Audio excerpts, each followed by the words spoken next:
Secondo libro del profeta Samuele, il capitolo è il capitolo 21. Parola del Signore. Al tempo di Davide ci fu una carestia per 3 anni continui. Davide cercò il volto del Signore e il Signore gli disse: c'è un debito di sangue che pende su Saulo e sulla sua casa, perché egli fece perire i Gabioniti. Allora il re chiamò i Gabioniti e parlò loro.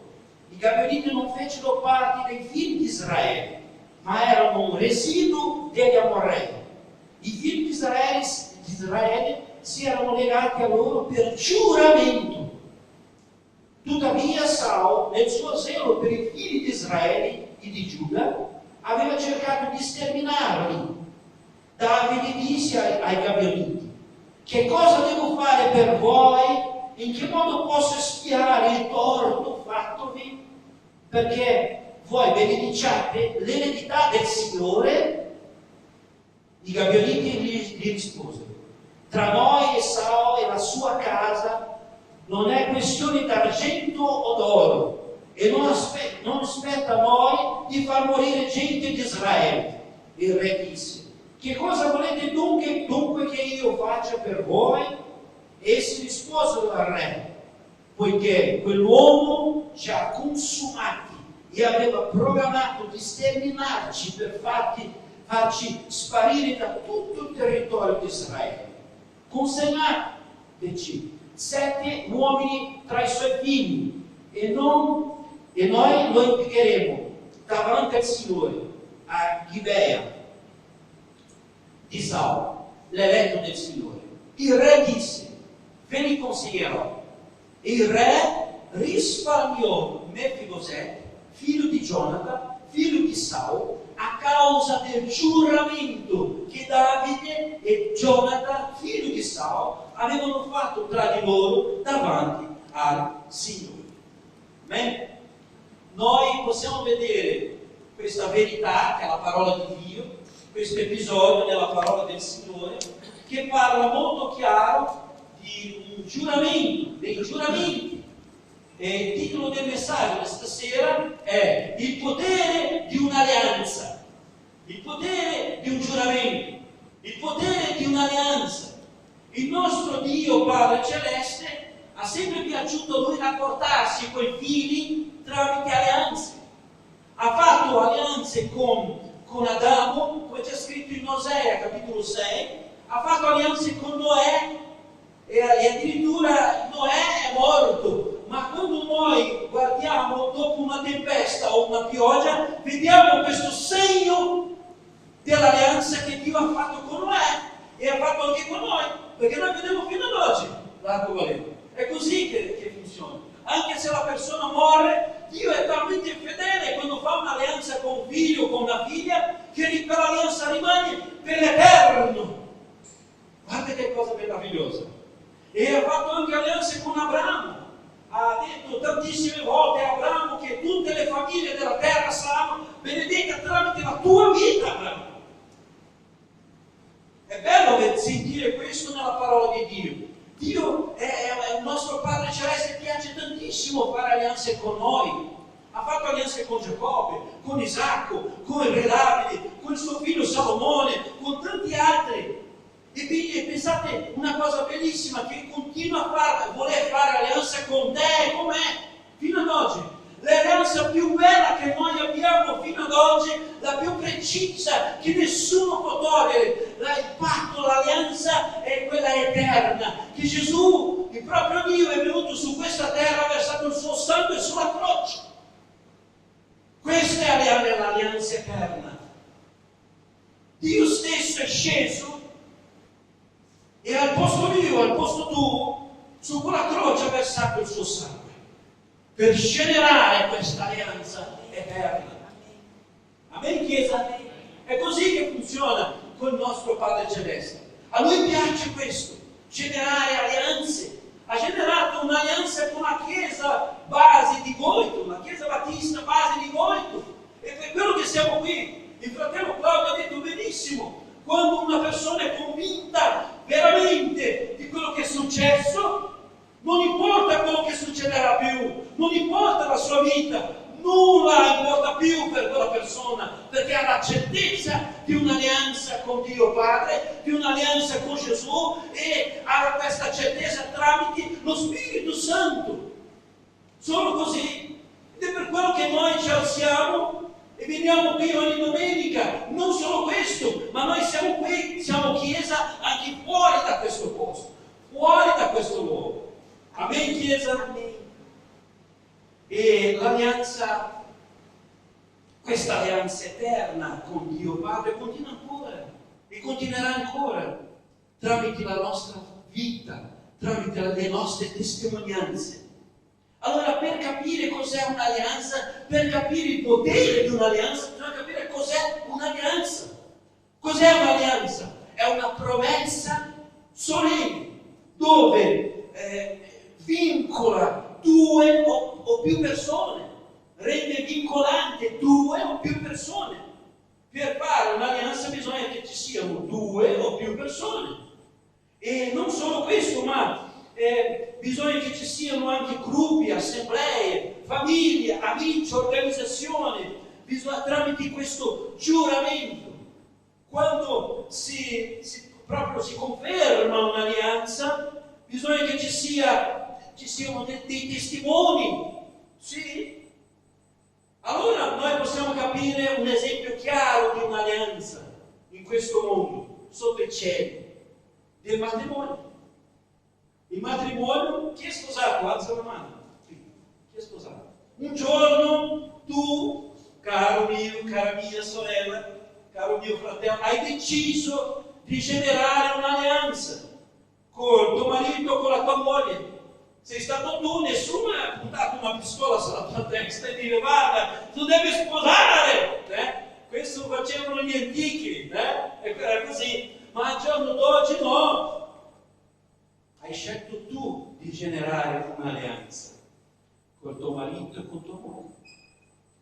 E uno dei segni di un'alleanza nel matrimonio è questo, la fede. Quando io porto questo in giro, tutti guardano sulla mano sinistra anche poi, guardano e dicono, quello lì è sposato, perché è un segno di un'alleanza che ha fatto lui.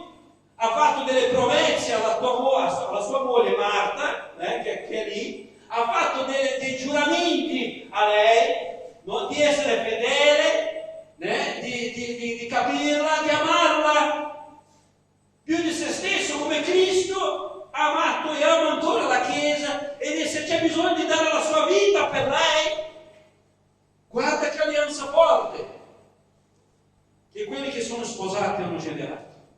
Se tutti potessero capire veramente il valore di questa alleanza, perché questa alleanza fa diventare uno e l'altro una sola carne.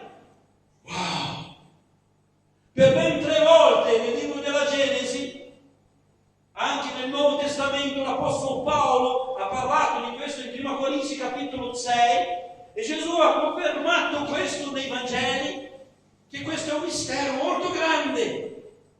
Perché quando uno e due uniscono il matrimonio, diventano una sola carne. Ecco l'effetto, il potere di un'alleanza. E quando noi guardiamo anche altre alleanze, altri tipi di alleanze, no? come ho detto qui, alleanze tra parenti, alleanze tra gruppi, assemblee, famiglie, alleanze tra organizzazioni, qualsiasi cosa. E noi pensiamo che tante volte non facciamo alleanze, no? In questo mondo, facciamo sì. E provate a immaginare che quando uno genera un'alleanza, come quella del matrimonio, quello che conferma questa alleanza sono gli invitati, i testimoni, ma anche sedersi a tavola, attorno a un tavolo e mangiare insieme. Sì. E dopo quella cosa lì di mangiare insieme conferma, no, questa alleanza tra marito e moglie e marito. E noi possiamo vedere anche un'altra cosa. Quando questo atto simbolico che vincola 2 o più persone, che ha il potere di letteralmente legare 2 o più persone in un'alleanza, possiamo capire che è veramente molto serio quando parliamo e facciamo alleanze, quando decidiamo di fare alleanze. La cosa è molto seria. Noi possiamo anche vedere Gesù stesso che usa questa espressione e parla, no, un'espressione matrimoniale con la sua Chiesa, e parla in Efesini capitolo 5, versetti 20-22, parla di questo sposo, di questa sposa che si devono incontrare un giorno. Noi siamo la sposa di Cristo, amen Chiesa, che aspetta lo sposo. Gesù usa questa alleanza, no? e conferma questa alleanza fino ad oggi, perché essere stati ritti in piedi, aspettando la sua venuta. Amen, Chiesa? È così che lui aspetta. E poi c'è un'altra cosa molto importante da capire nel Nuovo Testamento. In Galati capitolo 3, lì verso 15, l'Apostolo Paolo ha capito cosa significa un'alleanza, ha capito il potere di un'alleanza e ha detto così: nessuno può annullare, nessuno può aggiungere qualcosa a un patto, a un'alleanza irrevocabile. Ve lo ripeto. Nessuno può annullare, nessuno può aggiungere qualcosa a un'alleanza, a un patto, perché un'alleanza è un patto irrevocabile. Allora noi capiamo che questa alleanza eterna generata tramite il sangue di Cristo, nessuno può aggiungere, nessuno può togliere. Ma poi le altre alleanze, quando noi facciamo, ci sono delle alleanze, diversi tipi di alleanze, con le istituzioni, tramite le famiglie, con gli amici. Qui abbiamo letto, verso la fine di questa lettura della parola, che tramite un giuramento Davide e Jonathan avevano fatto un giuramento, un'alleanza di amicizia. E tramite questa amicizia, anche se Jonathan era già morto, il figlio del re Saul era già morto, Davide ha mantenuto la sua promessa. Ha risparmiato Mefibosete, il figlio di Jonathan, no? I nipoti del re Saul. Noi possiamo capire che un'alleanza è una cosa molto seria. E tanti non hanno ancora capito il vero valore di un'alleanza, di un patto. Ma per capire questo testo, ancora di più questa verità che è successo con Re Davide, andiamo a leggere un altro testo, perché vogliamo capire perché c'è stata una carestia, fame su tutto Israele a causa di un spezzare un'alleanza con i Gabionitti. Apri la tua parola, la tua Bibbia, in Giosuè capitolo 9. Libro di Giosuè, un po' più indietro, Giosuè capitolo 9.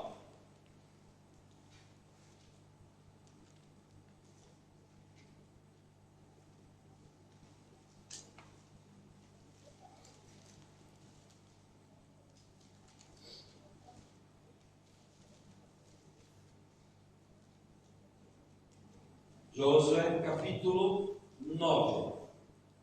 Noi leggeremo alcuni versetti, solo alcuni versetti per guadagnare tempo, perché bisogna spiegare tantissime cose riguardo alleanze. Giosuè capitolo 9, leggeremo dal versetto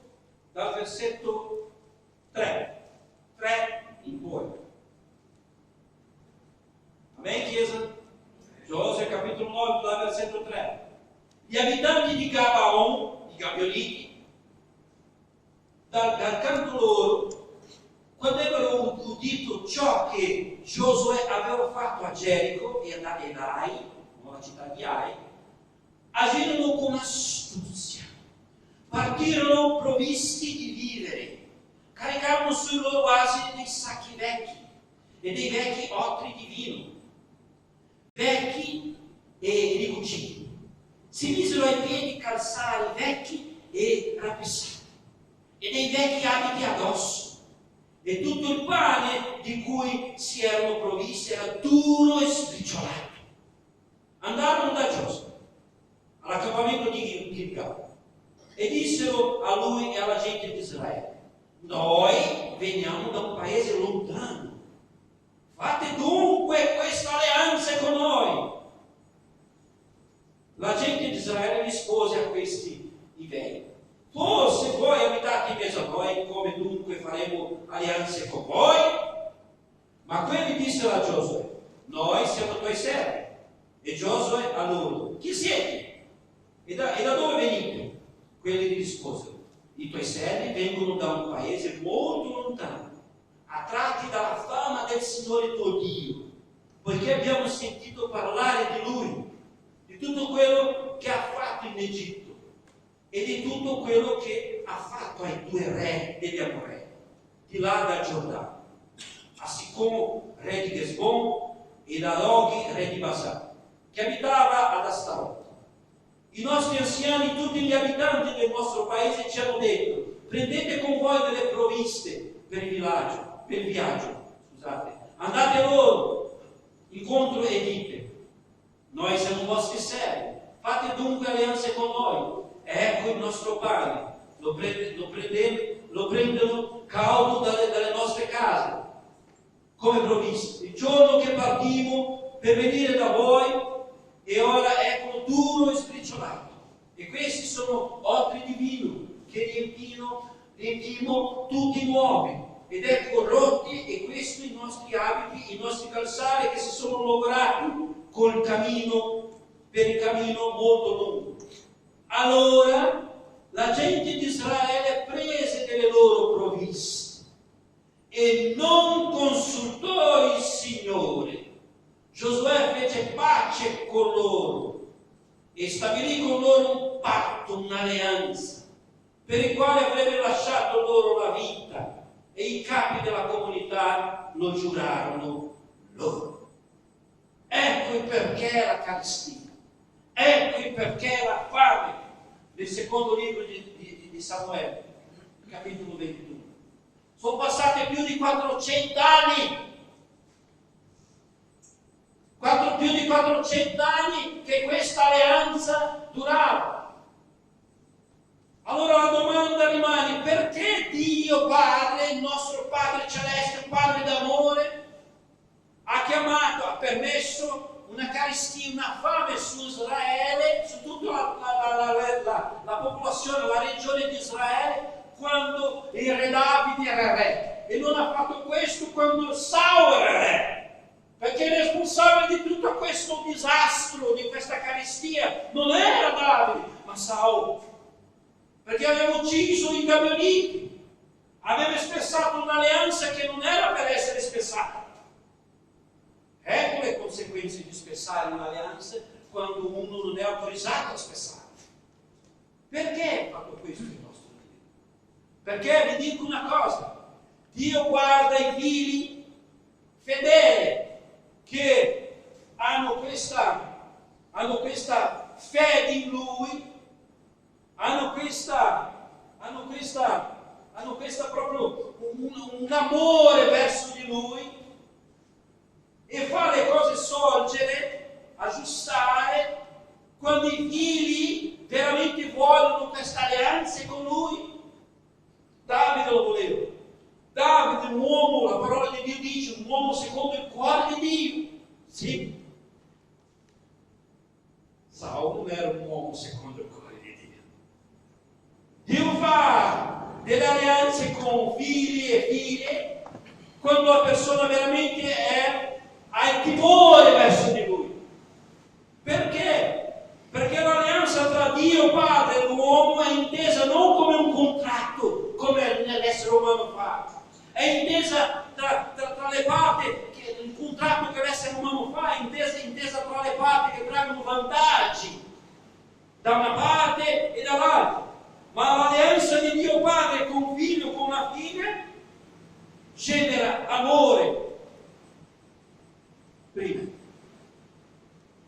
unità, secondo, esperienze, terzo, benefici ai figli, e fedeltà del Padre. Questo fa il nostro Dio, il nostro Padre d'amore, con me e con te. Ed è per quello che dobbiamo stare attenti quando noi ci fermiamo, ci sediamo davanti a qualcuno, una comunità, un'assemblea o un'istituzione, qualsiasi persona, e facciamo un patto, un'alleanza con quella gente, con queste persone. Perché dopo le conseguenze arriveranno. Ecco le conseguenze secondo Samuele capitolo 21. Carestie, tante carestie.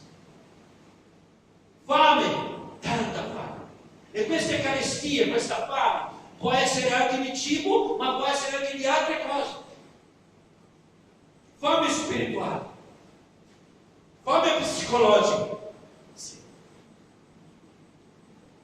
succedono. Perché le alleanze che facciamo con un uomo, con una donna, le alleanze che facciamo con un'assemblea, con istituzioni, le alleanze che facciamo anche con qualsiasi altra persona, famiglia, amici, sono cose serie e noi non ci rendiamo conto. E Dio ci sta parlando stasera che è una verità e che dobbiamo renderci conto di quello che abbiamo fatto, di alleanze buone, perché state attenti. Ci sono delle alleanze buone? Sì. Per esempio, l'alleanza che un padre e una madre ha con i figli. Un'alleanza di sangue. Il sangue che scorre sulle tue vene, padre e madre, scorrono anche sulle vene dei vostri figli. Questa è un'alleanza. Sì, cosa buona. Ma ci sono quelle alleanze che quando anche noi alziamo le mani, anche quando noi parliamo, anche quando noi giuriamo, anche quando noi diciamo qualcosa, genera un'alleanza nel mondo fisico e questa va nel mondo spirituale. Perché? Perché Gesù stesso ha inaugurato questo nei Vangeli. Lì nel Vangelo di Matteo lui parla della Chiesa. Sì. Parla della Chiesa che ha questo potere di sciogliere sulla terra, sarà sciolto nel mondo spirituale. Parla di questo potere di legare sulla terra, sarà legato nel mondo spirituale. È così che funziona con un credente, con figlio, con una figlia di Dio. Un'alleanza che ha un potere anche con le parole. Tutto ciò che tu parli con qualcuno, attenti, puoi generare un'alleanza. Sì. Quando alzi la tua mano per dare un voto, per confermare quel voto, quello che tu esprimi, quello che tu vuoi, veramente per un'assemblea, per un'istituzione, per un qualcosa che tu hai deciso. Questa è un'alleanza. E Dio ci chiama l'attenzione, perché ci sono tante alleanze che noi non abbiamo ancora capito il potere che ha questa alleanza, che noi abbiamo deciso di fare, come ha fatto Giosuè, senza consultare il Signore. Allora noi capiamo che ogni cosa che facciamo dobbiamo consultare il Signore. Sì. Ma se lui non risponde, predicatore, perché le risposte di Dio sono queste: sì, amen, no, amen, aspetta. L'ultima è terribile da passare. Non è facile non sentire la voce del nostro Padre Celeste. Non è facile aspettare una voce che dice: fai ciò che devi fare, che avrai buon risultato, avrai l'esito. E provate a immaginare che Dio parla ogni giorno, con i suoi figli, principalmente con i suoi figli, quando noi siamo pronti a essere sensibili alla sua voce. Sì. Su qualsiasi cosa, sì. C'è un fratello, vi racconto rapidamente, un fratello che è venuto da noi e ha detto: ma io sto soffrendo una carestia. Ah sì? Cosa è successo, fratello? Perché io lavoro per me stesso, ho un'impresa, lavoro per me stesso, e ogni volta che vado a fare un preventivo, un qualcosa, io cerco il Signore, consulto il Signore, lo invito a venire con me. E allora lui a volte parla, a volte non parla, sta in silenzio. Ma quando veramente ho bisogno di prendere un certo lavoro, un qualcosa, io vado lì e prendo quel lavoro. Ma hai consultato il Signore? Sì. E cosa il Signore ha detto? Niente. Allora perché hai preso? Perché sono un testardo. Allora, caro, tu hai fatto un'alleanza lì dove sei stato e dove sei, perché anche quella è un'alleanza. Sì.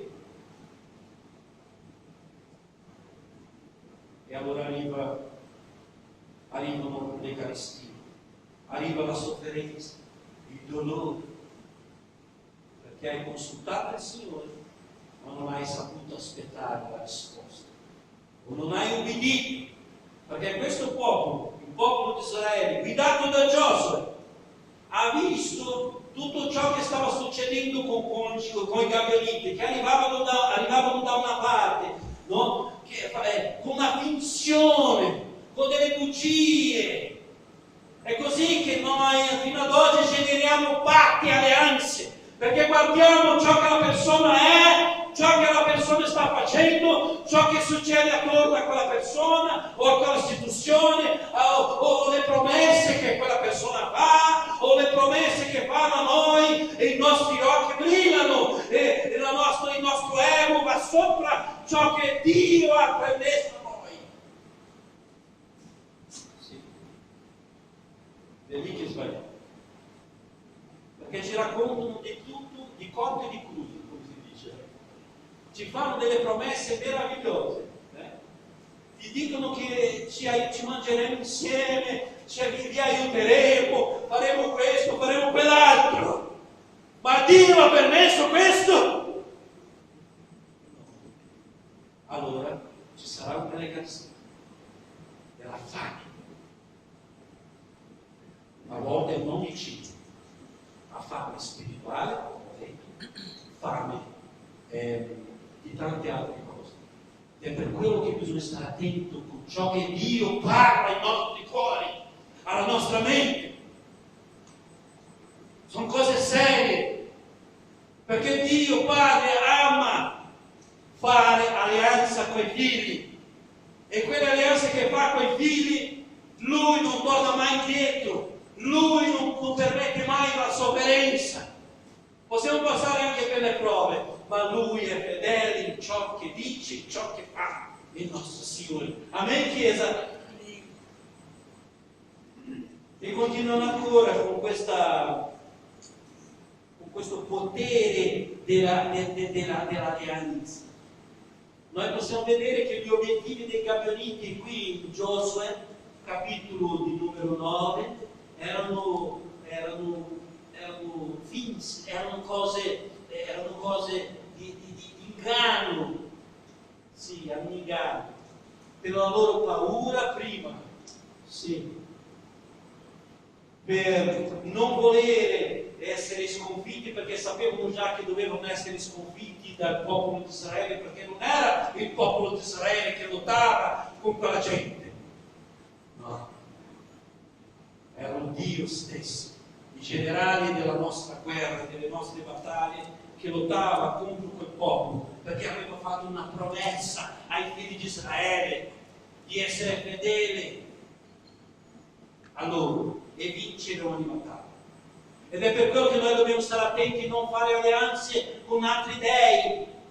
Sì. Chi sono questi altri dei? I demoni, sì. Satana stesso, che va attorno come un leone ruggente e cerca di divorare quelli che cercano di non stare attenti, quelli che non stanno proprio ritti in piedi aspettando dal nostro Dio una risposta che viene da Lui. È così la nostra storia, è così la nostra vita, cari miei.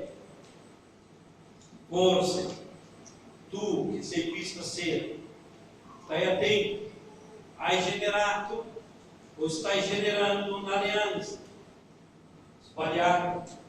Forse tu che sei qui stasera stai guardando solo l'apparenza, stai guardando solo le parole belle. Forse tu qui stasera non hai capito ancora che sei dentro in un patto, in un'alleanza. E un'alleanza una volta fatta, come noi abbiamo detto qui, come noi abbiamo parlato, una volta fatta un'alleanza, nulla può essere tolto, nulla può essere aggiunto quando c'è stata un'alleanza. È stato fatto un'alleanza.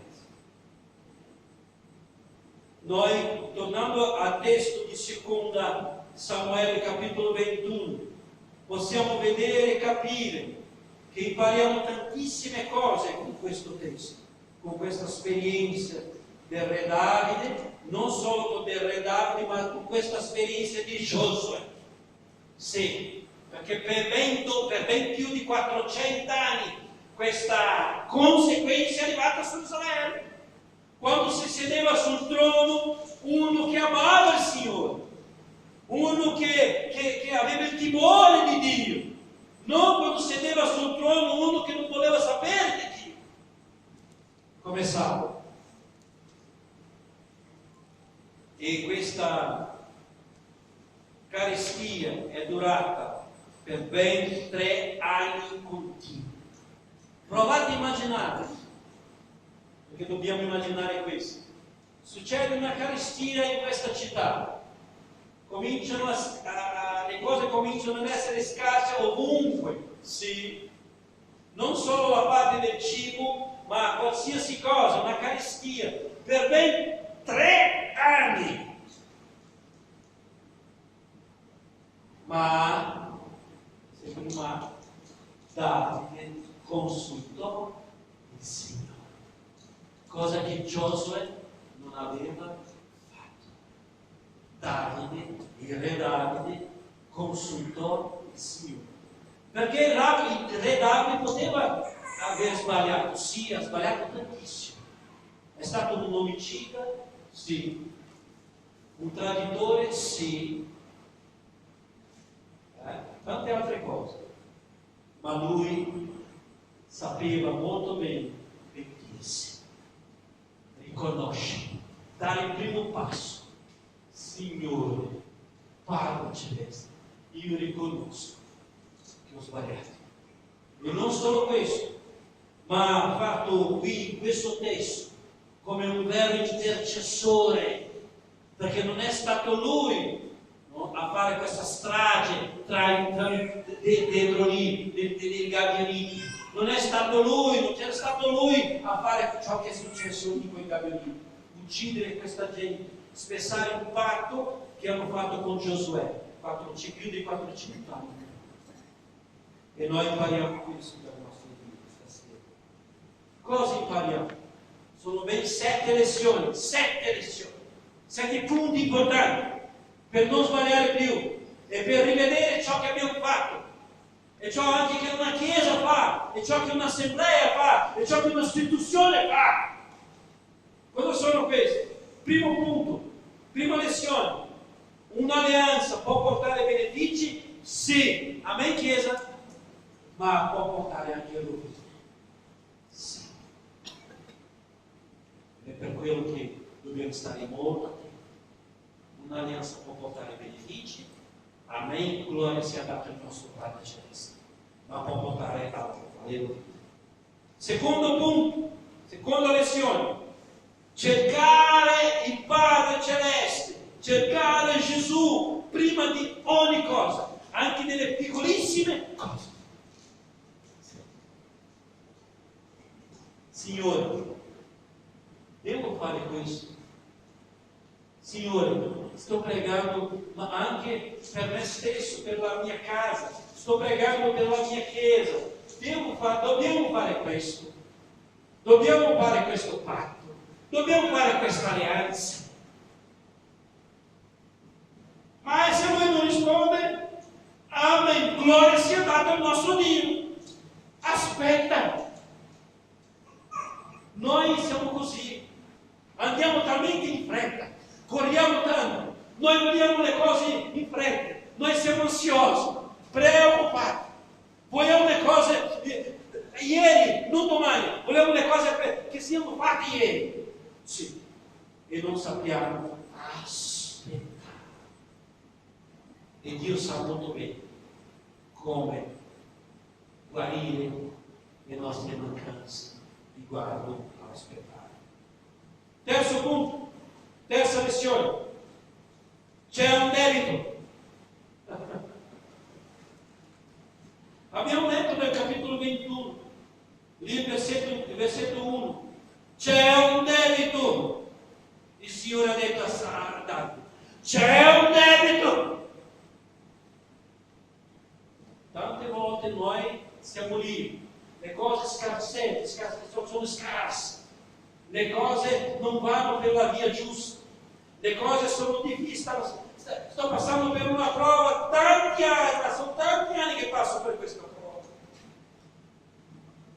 C'è un debito. Forse non è di sangue, gloria a Dio che non è di sangue, ma c'è un debito. Allora cosa devo fare io? Siediti in una sedia dove nessuno ha voluto sedersi. Prendi questa sedia e siediti lì, perché davanti a te c'è un Dio, c'è Gesù che ti aspetta seduto. Perché seduto tu riesci ad aspettare e a sentire bene, a guardare negli occhi di Cristo ciò che Lui vuole, e ciò che Lui vuole è il meglio per me e per te, per la tua vita. Amen, Chiesa? Lui è lì davanti a te e tu hai questo coraggio di sedersi in una sedia e parlare ciò che sta succedendo di questo debito. Perché c'è un debito. C'è un debito. Quarto punto. Ne sono ben 7. Forse sei legato. Forse sei legato, legata, o siamo legati. A cosa? A un giuramento. Sì. Noi che lavoriamo con il Ministero dell'Amore abbiamo imparato con Gesù che esistono dei principi. Sì. Che Dio stesso ha stabilito. Sì. Che principi sono questi? Diversi. E quando una persona viene davanti a noi e noi cerchiamo lo Spirito Santo per aiutarci, perché dobbiamo fare così, perché da me stesso, da noi, non esce nulla di buono. E noi cerchiamo lo Spirito Santo e lo Spirito Santo dice: c'è un debito. Ah sì, Spirito Santo. Che debito è questo? Un legame. Ma che legame è questo? Una prigione. Ma che prigione è questa? E lo Spirito Santo comincia a far vedere questo debito, questo legame, questa prigione. Sì. Perché come abbiamo detto qui stasera, questo segno qua di una fede, di un'alleanza, che quando ho deciso di fare con la mia moglie, non c'erano solo le persone, c'era anche Dio. E questo è stato legato sulla terra, ma è stato legato anche nelle dimensioni, nei cieli, nel mondo spirituale. E mai quando io non voglio più, è un mio diritto. Amen, è un tuo diritto. A causa di una durezza del mio cuore. Sì, è un tuo diritto. O se no, non è una durezza del mio cuore, ma la durezza del cuore del partner, delle congedi. Anche quello è un diritto. Allora cosa devo fare? Perché c'è un debito, c'è un giuramento, allora c'è un legame. Spezzalo, invita il Signore, invita lo Spirito Santo, invita Gesù, siediti davanti a Lui e spezza questo debito, e spezza questo legame. Perché c'è un debito, c'è un legame. Per quello ci sono tanti testi, tanta fame. Dio sta parlando in mezzo a noi, amen, Chiesa? Numero 5, punto 5, quinta lezione. Un tempo di carestia. Abbiamo letto all'inizio. Un tempo di carestia. Tante volte noi confondiamo le cose fisiche, cioè questo mondo, con il mondo spirituale.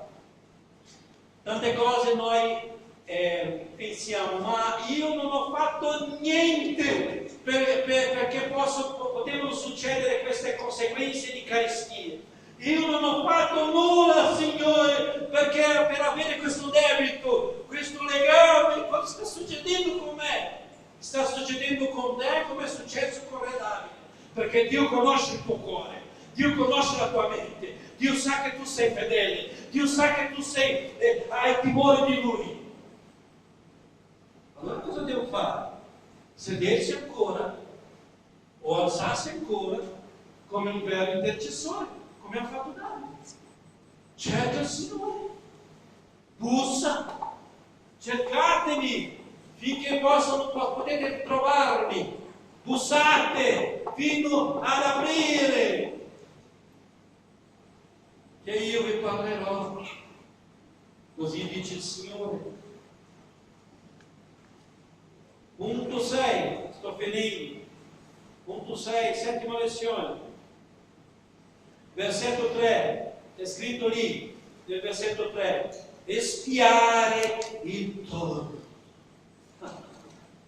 Nel versetto 3 è scritto, Davide disse agli Abioniti, che cosa devo fare per voi?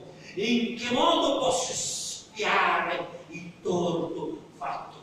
Perché voi benediciate l'eredità del Signore? Spia il torto? Spiate il torto? Ho subito un torto, ho avuto un torto, devo spiare. Come faccio? Cosa devo fare per spiare questo torto? Investigare cosa? Cercare chi? Lo Spirito Santo. Lui è Dio, è dentro di te, è dentro di me, è dentro di noi. Ed è Lui che investiga ogni cosa. Ed è Lui che fa vedere ciò che è la verità. Ed è Lui che porta alla luce di Cristo ciò che è nascosto. Sì.